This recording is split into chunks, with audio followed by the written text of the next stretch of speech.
2016, près de 35 000 hectares de pommes de terre ont été emblavés en Wallonie.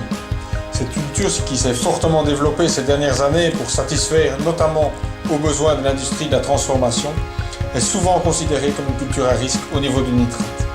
Mais quelles sont les caractéristiques de cette culture qui font qu'elle est à risque?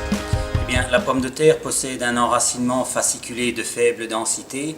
Sa zone d'exploration se limite aux 45 premiers centimètres dans le sol. Elle n'est pas capable de valoriser l'azote dans les profils plus profonds. Elle possède un cycle végétatif et une période d'absorption de l'azote relativement court. Ses besoins sont estimés à entre 200 et 250 kg d'azote en fonction de la variété pour un rendement potentiel de 50 tonnes.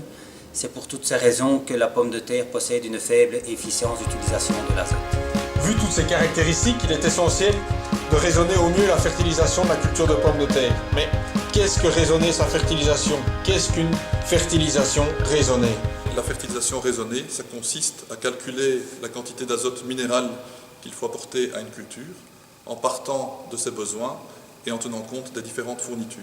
Donc les différentes fournitures, en fait, c'est d'une part les fournitures par le sol et d'autre part les fournitures par les engrais de ferme éventuels que l'agriculteur a apportés. Donc en fait, en procédant ainsi, eh bien, on détermine la quantité d'azote qui permet à la fois à la culture d'atteindre son potentiel de rendement, mais également que les contaminations par le nitrate dans les eaux soient minimes. Et vous disposez de plusieurs outils pour aider ces agriculteurs à raisonner leur fertilisation? Oui, donc tout d'abord, il y a des méthodes de calcul de la fertilisation azotée qui existent.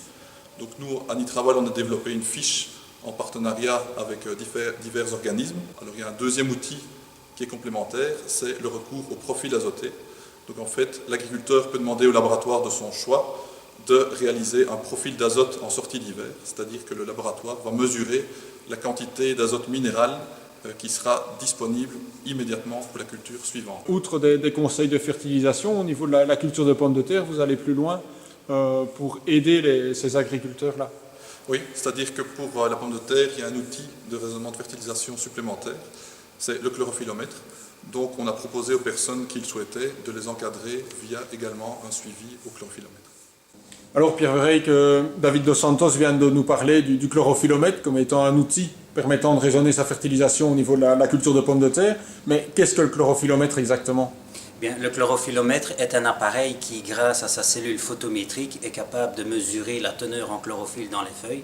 Et cette teneur est étroitement liée à la teneur en azote dans la plante. Et donc concrètement, comment fait l'agriculteur avec ce petit appareil pour raisonner sa fertilisation en pratique? Comment va-t-il faire?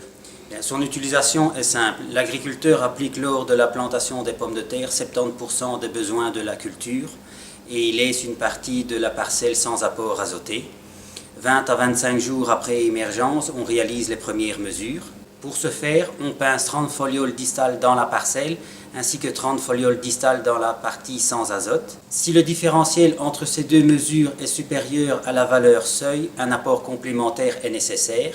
Par contre, si cette différence est inférieure, on réalisera une nouvelle mesure 8 à 10 jours plus tard. Le chlorophyllomètre est donc un outil relativement simple d'utilisation, mais quels sont ses avantages pour l'agriculteur?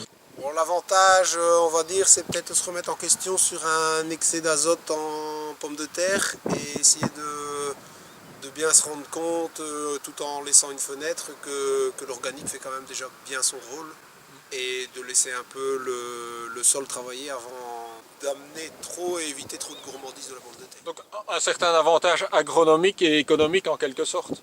On va dire que les deux sont bien liés ensemble. Le chlorophyllomètre est donc un outil qui permet de réaliser des économies d'engrais tout en garantissant un rendement optimum et une qualité de notre environnement.